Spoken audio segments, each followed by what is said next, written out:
Good afternoon, everyone. I'd like to thank you all for attending the Global Research Colloquium this afternoon, and I'd also like to thank my co-presenters, Anna and Madison, for their presentations, as well as our advisor, Dr. Susanna Horn, for her valuable insight on our presentations. My presentation will concern the effects of language as a social and political component in the formation of ethno-states and how that relates to transitional justice. And with that, I will begin. Around the world, there are some 6,000 to 7,000 different languages spoken. On this map, I've marked several regions of the world with the number of languages that are spoken in these places, just to give you an idea of the sheer linguistic diversity of the world. The top 20 languages of the world include Mandarin Chinese, Spanish, English, Hindi, Arabic, Portuguese, Bengali, Russian, Japanese, Punjabi, German, Javanese, Shanghainese, Malay or Indonesian, Telugu, Vietnamese, Korean, French, Marathi, and Tamil, in that order. These are the first languages of 50% of the world's populations, and the rest of the world speaks the other languages in the world. These languages have populations that range from several million to just 2 speakers who refuse to speak to each other. It is estimated that by 2100, 50 to 90% of these languages will be extinct, but at a rate of 1 language every 2 weeks. There have been and still are many efforts to revive some of these languages and create their communities. The Hebrew language is a notable example whose revitalization by Eliezer Ben Yehuda, a notable Jewish scholar, contributed to the rebirth of the State of Israel as well as the strengthening of the Jewish community. A more local example is the Cherokee language, which is revitalized by a man named Sequoyah, who devised a writing system for the Cherokee language and allowed the Cherokee Nation to become a literate society. This also enabled Cherokee to become a lasting influence on the people who speak it. Now, when I say the word ethnopolitics, what I'm referring to is the intersection and interplay of socio-political mechanisms with ethnicity. And one of the first things that we think about when it comes to ethnicity is language. Language is, as a social component, allows for meaningful political and social choices. Belonging to an ethnicity in that way is a lot like belonging to a political party because it frames the discussions of our society as well as the development of our worldviews. Language is a huge part of ethnicity, and because of that, we need to consider it when discussing ethnopolitical dynamics. Now, you may wonder why we should care about ethnopolitics, especially as it pertains to language. The subset of sociopolitical discourse has continuing relevance in the modern world where many ethnic groups are known for fights for autonomy and sovereignty, especially in the context of a post-authoritarian regime. Yael Tamir, in her work, The Right to National Self-Determination, remarks that this kind of discussion allows us to understand this right in the context of similar rights granted to cultural groups such as ethnic minorities and indigenous people. The concept of a nation-state is being called into question more and more, especially with the rise of the Islamic State, the exile of Tibet's government, and the rise of Catalan nationalism, which all in some way all emanate from language. And these are all begging the question, what exactly makes a nation? Now that's a really big question, so I'm going to start small. The community that we're going to be examining today is the Sankeeti community, a small ethnic minority situated in the South Indian state of Karnataka, which I circled here, and they are specifically situated in the Hassan and Mysore districts of India. Now,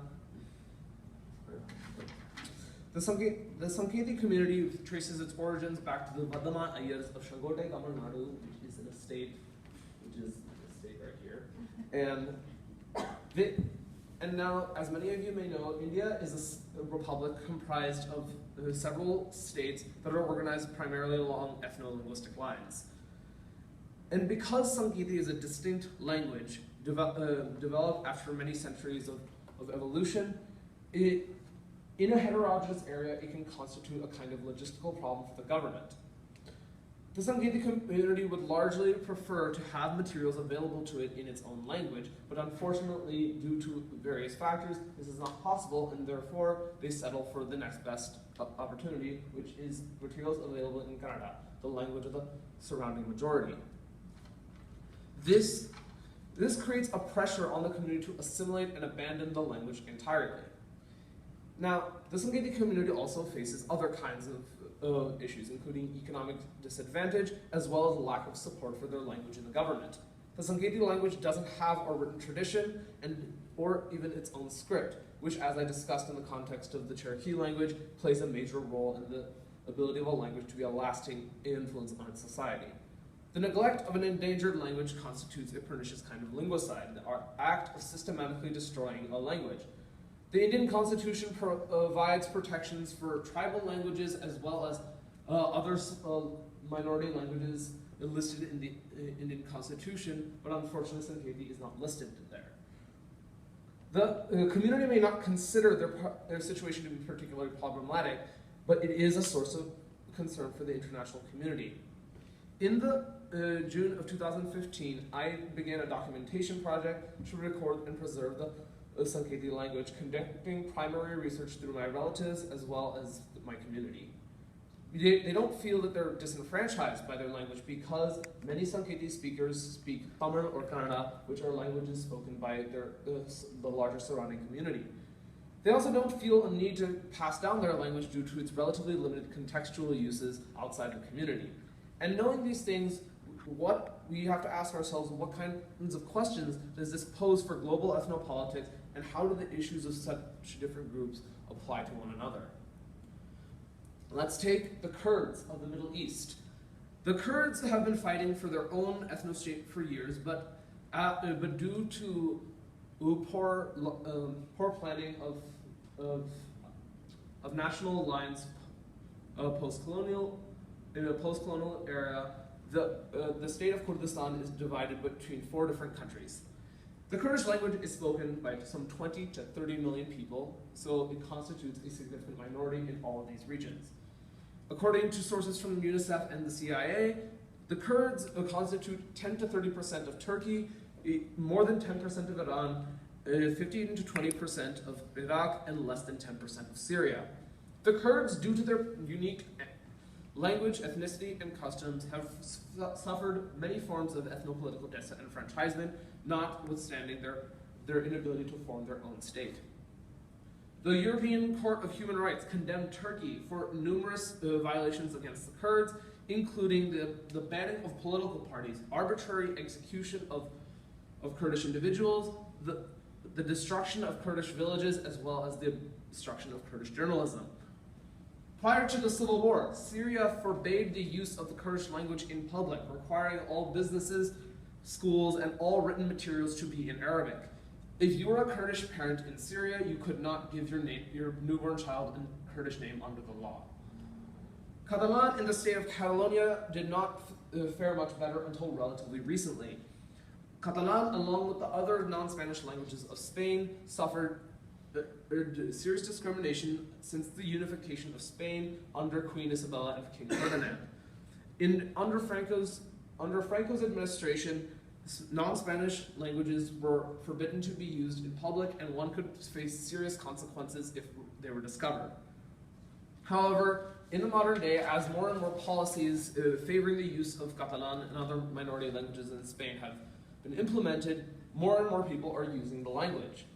In 2001, the percentage of people able to write in Catalan went from 31.6% to 49.8% of the population of Catalonia. The rise of Catalan literature and drama has contributed to Catalan national pride as well as the solidifying of the community. We've been able to see that in recent referendums for Catalonian independence as well as Catalonian autonomy. Now, in the context of the Sangheili language is in an advanced stage of socio-political decay and has fallen victim to many of the problems that Kurdish and Catalan have faced and continue to face. These issues particularly include the loss of extensive public usage and the presence of the language in the media.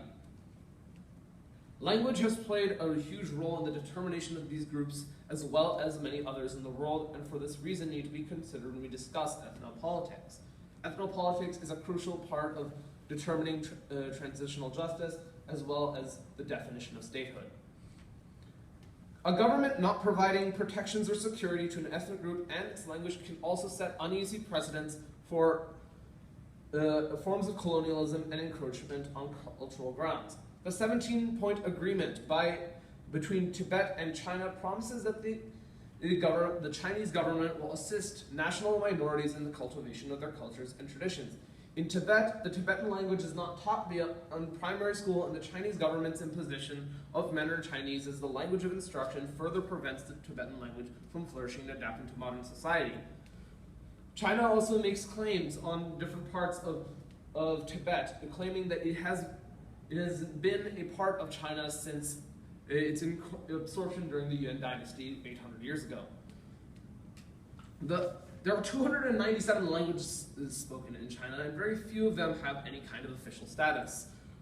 This is because the Chinese government groups all speakers of any language or dialect in the continuum of the Chinese macrofamily as one nationality, Han Chinese. The Han Chinese people are being encouraged to move into Tibet, which dilutes the local Tibetan majority and pushes Tibetan out of the public eye. If these problems persist, it will further legitimize the repression of linguistic communities and the loss of the right to self-determination of national statehood in China, as well as in other parts of the world. In Japan, the neglect of the indigenous Ainu people caused serious damage to the integrity of the community and the status of their language. As of today, there are only about 100 speakers of the Ainu language left, 10 of whom speak the language daily, and almost all of whom are elderly. The Japanese government only issued an official apology to the Ainu people for acts of disenfranchisement, discrimination, and cultural destruction toward the Ainu people in 2008. These occurrences call the responsibilities of the government to maintain the ethnopolitical integrity of communities into question. Now, many of you may be asking, if these minorities already know the language of the majority, why does this matter? As I said earlier, Sanketis would logically prefer to speak in Sanketi if they could. But even when the conditions are right, the Sanketi people are only able to use their language in limited ways. This is evident in a translation of Article 1 of the Universal Declaration of Human Rights. And I will now show you a recording of these languages. The first recording is Sanketi and the second recording is Kannada. I would ask you to pay attention closely to any differences, superficial or otherwise. ಎಲ್ಲ ಮನುಷ್ಯಗಳು ಸ್ವತಂತ್ರಮಾಯಿಟ್ಟೇ ಹುಟ್ಟಿಂದೆ ಅವಳುಕ್ಕುಮೆ ಅಂತಃಕರಣೋ ಘನತ ಹಕ್ಕು ರೆಂಡು ಉಂಡು ವಿವೇಕು ಅಂತಃಕರಣೋ ಇಂದ ಇಕ್ಕರ್ತಣ್ಣು ಅವಳುಮೆ ಒತ್ರಕ್ಕೊತ್ರು ತಂಬ್ಯಾನು ತಮ್ಮೈನ ಪೋಲೆ ನಡೆದನು. This one is Kannada. ಎಲ್ಲ ಮಾನವರು ಸ್ವತಂತ್ರರಾಗಿಯೇ ಜನಿಸಿದ್ದಾರೆ ಹಾಗೂ ಘನತೆ ಮತ್ತು ಹಕ್ಕುಗಳಲ್ಲಿ ಸಮಾನರಾಗಿದ್ದಾರೆ. ವಿವೇಕ ಮತ್ತು ಅಂತಃಕರಣಗಳನ್ನು ಪಡೆದವರಾದ್ದರಿಂದ ಅವರು ಪರಸ್ಪರ ಸಹೋದರ ಭಾವದಿಂದ ವರ್ತಿಸಬೇಕು.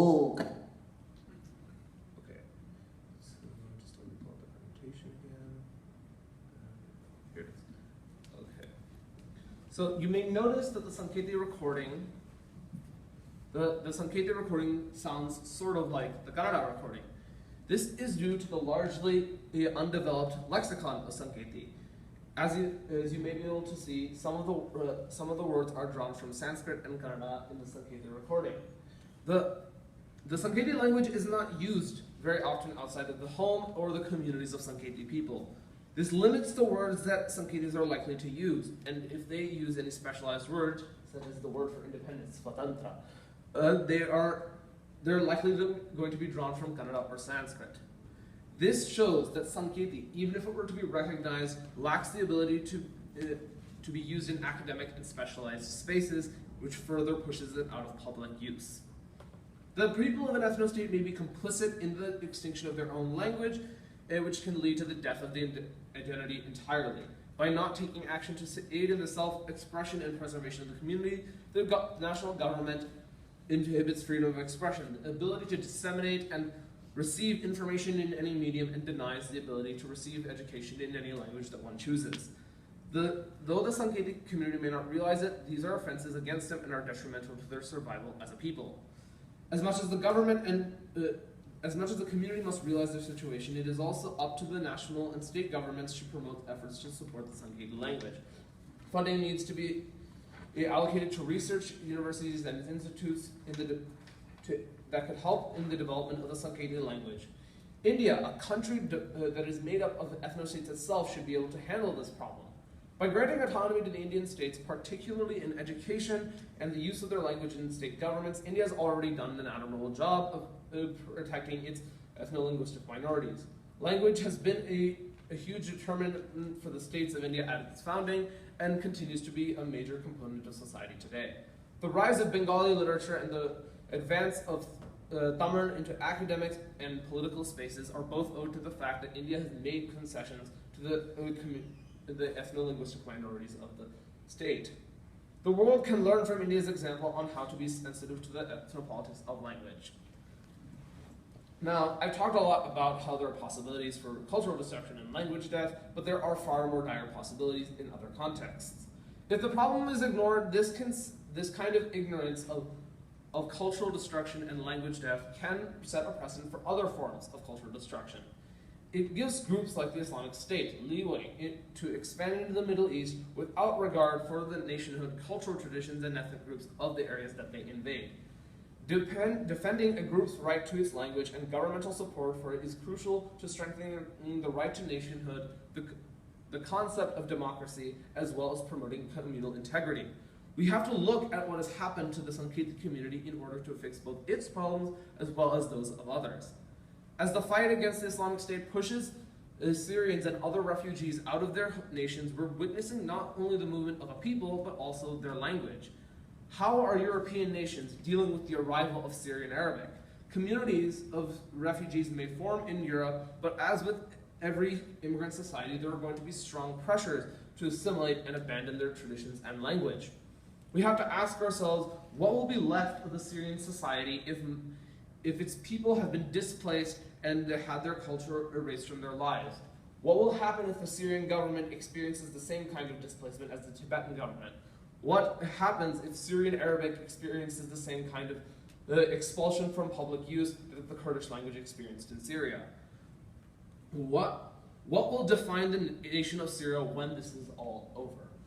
The dynamics of language and how they define community and nationhood are of the utmost importance to the world today. I'll be able to